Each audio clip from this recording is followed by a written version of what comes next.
உத்தரப்பிரதேசத்தில் 2020ஆம் ஆண்டு பிறக்கப் போகும் குழந்தையின் பாலினத்தை அறிந்து கொள்ள கர்ப்பிணி மனைவியின் வயிற்றை அரிவாளால் வெட்டிய கணவனுக்கு ஆயுள் தண்டனை விதிக்கப்பட்டிருக்கிறது. கொடூர சம்பவத்தின் திடுக்கிடும் பின்னணி என்ன?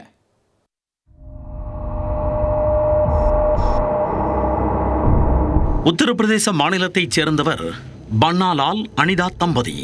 இவர்களுக்கு அடுத்தடுத்த 5 பெண் குழந்தைகள் பிறந்த நிலையில் 6வதாக மீண்டும் கருவுற்றார் அனிதா. 6வது குழந்தையாவது ஆண் குழந்தையாக இருக்க வேண்டும் என்பதற்காக பன்னாலால் கர்ப்பிணி அனிதாவிடம் சண்டையிட்டு வந்திருக்கிறார்.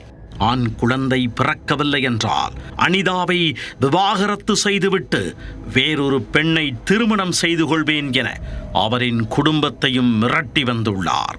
இந்நிலையில் உள்ளூர் பூசாரி ஒருவர் அனிதாவுக்கு பிறக்கப் போகும் 6வது குழந்தையும் பெண்தான் என கூறியிருக்கிறார். இதனால் வெறுத்து போன பன்னாலால் ஆத்திரத்தில் அனிதாவின் வயிற்றை அரிவாளால் கிழித்து பார்த்து விடுவதென சைக்கோத்தனமாக முடிவு செய்துள்ளார். இதை அறிந்து அதிர்ந்து போன அனிதா அரிவாளுடன் வந்த கணவனை பார்த்து தப்பி ஓடி உள்ளார்.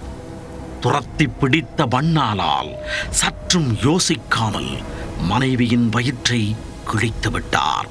அந்த நேரத்தில் அனிதாவின் சகோதரர் அங்கு வந்த நிலையில் தப்பியோடிவிட்டார்.